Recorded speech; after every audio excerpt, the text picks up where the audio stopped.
salut tout le monde, j'espère que vous allez bien, très bien. C'est Nas Actu, premier sur les actus, et là on va réagir à une story de Bassem Braiki, et après la story je vous dirai ce que j'en pense.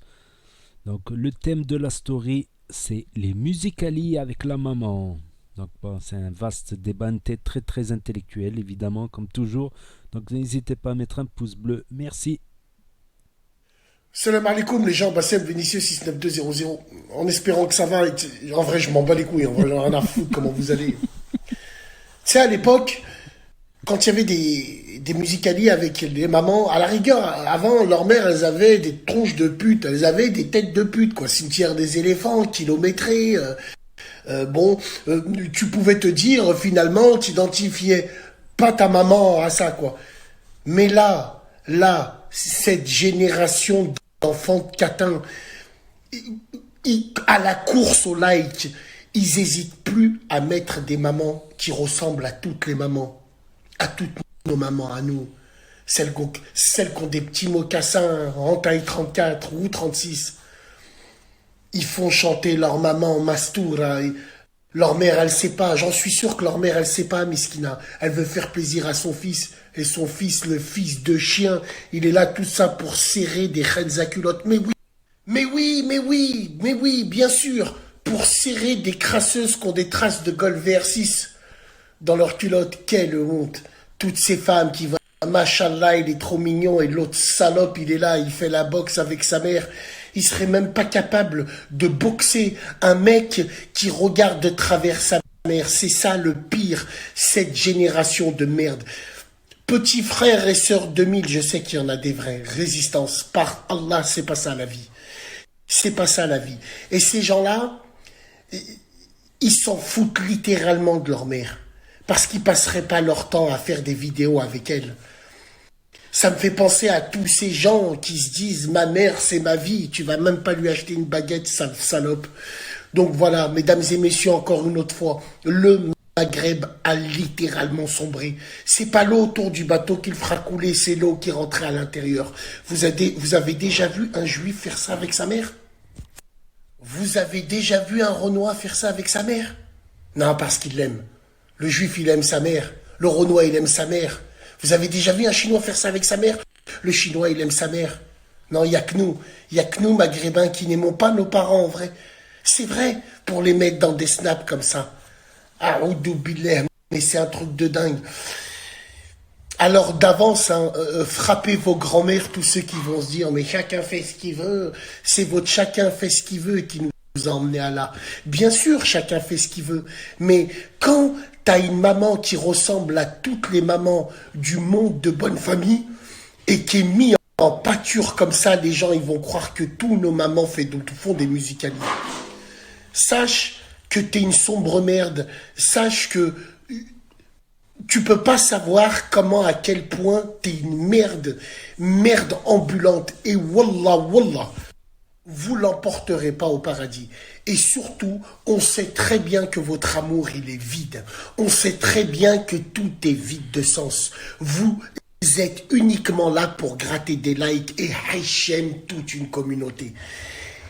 Et le pire niveau de perversion, c'est qu'il y aura des gens de ta propre communauté qui vont te dire « Et alors, il faut rien de mal !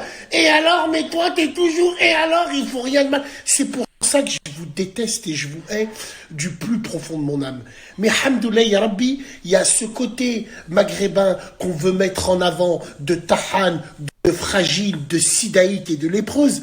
Et hamdoulilah, il y a l'autre partie des maghrébins à qui on met des bâtons dans les roues qu'on veut pas qu'ils existent.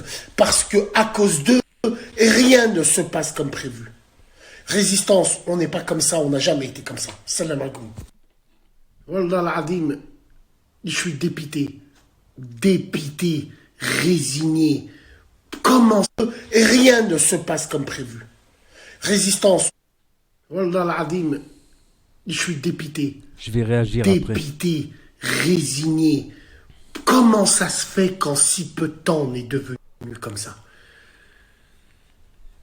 En si peu de temps on est devenu des gens, mais à Oudoubillah. Moi j'ai grandi dans un environnement où le Maghreb était une excellence. Aujourd'hui, le Maghreb est une hachma.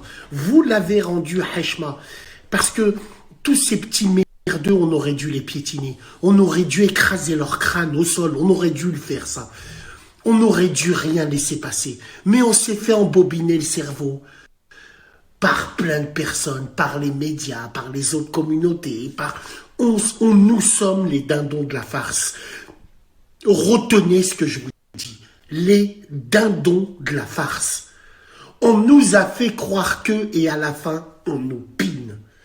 Résistance, frères et sœurs, résistance, résistance, parce que je sais que cette vidéo sera reprise et de là, je vois les commentaires. Il y aura des gens d'autres communautés qui vont dire, mais lui, c'est un haineux, mais de quoi je me mêle?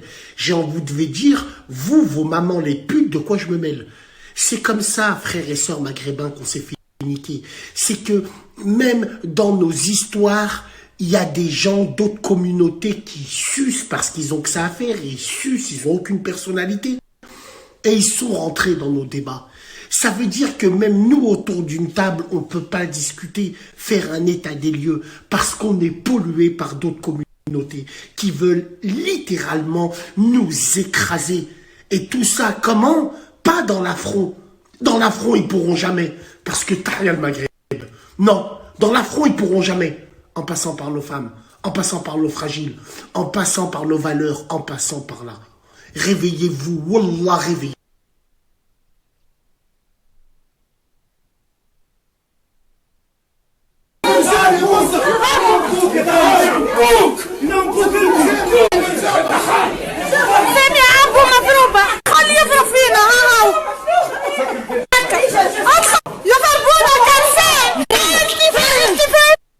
Allah que non. Ça, c'est tous les faibles, quand ils ont la haine, qu'on leur mette la réalité en face, où rien ne se passe comme ils avaient prévu. Parce que lui, il cherchait que les gens, ils l'applaudissent. Mais ils disent tous ça quand ils ont plus rien à dire, ma cousine. Attention, attention. J'ai pas besoin de buzz. Comme je le dis, le buzz, moi, je le fume. J'ai pas besoin de buzz. Moi, on me connaît depuis bien avant ton neveu, bien avant tout le monde. Je ne critique pas tout le monde, je critique des contextes. Qu'on est bien clair. La preuve, j'ai pas affiché ton nom, j'ai pas affiché ton truc, eh oui. Et tu lui diras bien, celui qui cherche le buzz entre toi et moi, c'est lui.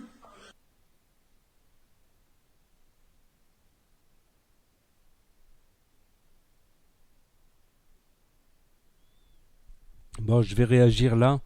Je vais réagir. Après, le débat ne m'intéresse pas spécialement celui-là. Ce que j'aime pas, c'est quand il a dit soit vous êtes des fragiles des fragiles maghrébins, soit vous êtes des vrais. Et je suis pas d'accord. Soit vous êtes des swags, soit vous êtes des vrais maghrébins. Donc, pour moi, je suis pas d'accord dans cette vision. Il y a toute une nuance de gré, je pense. Il y a toute une nuance de gré. Il y a ceux qui s'en foutent un petit peu, tu vois. Je connais plein de rebeux, tu sais, des mecs en place, ils ont leurs femmes, leurs enfants, ils s'affichent pas, ils travaillent. Ils s'en foutent un peu de TikTok, tactique, tuk-tac, ils s'en foutent un petit peu. Après, oui, j'ai vu des snaps, des TikTok, ils mettent Haja en snap, ils disent des gros mots qu'elle comprend pas, ils s'éclatent de rire. Ça, je trouve que c'est. Puis, c'est une minorité. C'est une minorité. Mais le problème, c'est que, comme il parlait de la cinquième colonne, c'est souvent les minorités qui. C'est souvent cette cinquième colonne qui sert à rien, qui est la plus visible, malheureusement. C'est ces minorités-là qui sont le plus visibles. Les swags, tout ça. Bon, il y a swag et swag. Même swag, je vais dire, il y a swag et swag. Il y a deux formes de swag. Il y a les swags cons, il y a les swags qui tiennent un peu la route. Tu vois ce que je veux dire? Vous voyez ce que je veux dire? Je pense qu'il y a deux formes de swag et c'est dommage parce que c'est souvent cette cinquième colonne qu'on voit. Ces cinquième colonne de tahan, de faible, de taspé, de pétasse qui s'affichent le plus. Comme j'ai dit, beaucoup de Maghrébins, ben, ils s'affichent pas. Ils s'affichent pas. Ils sont avec leurs femmes, leurs enfants, le travail, tout ça. Donc c'est pas eux qui nous hachem. D'ailleurs, même s'ils s'afficheraient, ça serait plutôt une fierté. Certains de Maghrébins qui s'ils s'afficheraient demain, ça serait une fierté, tu vois, pour nous. Mais non, c'est des tahans qui vont dire des insultes devant la haja, ils vont s'éclater de rire. J'ai vu ça, des stories, des meufs, elles insultent leur mère. Ça, c'était une turque, je crois, qui insultait, qui disait à sa mère des trucs et elle comprenait pas, ça remet, mesquina. Pareil, c'est comme. C'est toujours la cinquième colonne qui sera visible, c'est toujours la minorité qui fait le con qui sera visible. Et tout le monde va parler que de ça. Mais moi, ce qui me rassure, c'est que c'est une minorité, tu vois. Puis après, tu as toute une nuance de gré, tu vois, jusqu'à arriver du, du, du noir au plus blanc avec toutes les nuances de gré. Voilà. La preuve qu'il n'y a pas deux catégories, parce que moi, j'aime pas cette catégorisation. Ça veut dire soit tu es contre moi, soit tu es avec moi. Non, il y a plusieurs nuances, il y a plusieurs trucs. C'est comme quand tu dénonces la mode du mariage swag. Ok, la mode du mariage swag, que tu demandes, tu préfères voilà, te marier avec une fille de ton pays, voire préférer une fille de ta ville, voire préférer une fille de ton quartier encore. Ok, c'est compréhensible. Mais toi-même, tu l'as dit que voilà, si c'est un couple qui métissé, mais qui se connaissent depuis l'enfance, qui se connaissent bien, pas un truc, t'as la mode, t'as les chiottes, ok. Là, je suis d'accord avec toi quand tu dis ça. Ben, ça prouve que là aussi, tu es rentré dans plusieurs nuances de degrés. Il n'y a pas t'es pro-métis ou contre-métis, si tu as des cas particuliers. Comme j'avais dit, mon cousin, ça fait depuis 13 ans qu'il est avec sa femme. Pourtant, elle n'est pas de la même origine ethnique. Pourtant, ils sont très bien ensemble. Ils sont heureux ensemble. Voilà. Un autre pote aussi, ça fait 10 ans qu'il est avec sa meuf. Un autre pote aussi, là, que j'ai revu. Ça, lui, ça fait carrément 15 ans, je crois. 15 ans qu'il est avec sa meuf. Donc c'est pas des je connais un couple aussi qui ont des enfants et tout, ils sont ensemble depuis 1980, je sais plus combien, tu vois, c'est des yeuves. C'est un couple métis, ils sont toujours ensemble. Toi t'as dit t'es d'accord si c'est un mariage sérieux, si ceci cela, ce qui prouve qu'il y a plusieurs nuances à mon avis. Il y a plusieurs nuances. Moi je dis d'un côté ben c'est pas des personnes importantes même si voilà elles font du buzz, voilà les meufs et les mecs qui font n'importe quoi sur les réseaux. Après, il y a n'importe quoi et n'importe quoi. Pour moi, il y a certaines zones de tolérance. Voilà, dire ça remet, ouais, je vais péponder que mais parce qu'il comprend pas le verlan, tu vois. Ah, je vais péponder que mais, dis que t'es d'accord. Oui, je suis d'accord. La Haja dit oui, je suis d'accord, alors qu'elle a rien compris, elle comprend pas le verlan, tu vois. Ça non, ça c'est abusé. Il y a des trucs c'est abusé, voilà. Il y a des trucs c'est abusé, voilà. Il y a des trucs c'est plus ou moins tolérable, on va dire, dans l'entre deux. Bref, je vais pas faire une story qui dure 10 ans. N'hésitez pas à me dire ce que vous en pensez dans les commentaires, quel que soit votre avis, sans dire d'insultes. N'hésitez pas à mettre un pouce bleu, à commenter, à partager, à vous abonner, à cliquer sur la cloche. Et je vous dis à très bientôt pour de nouvelles vidéos. Tchuss, merci d'avoir regardé.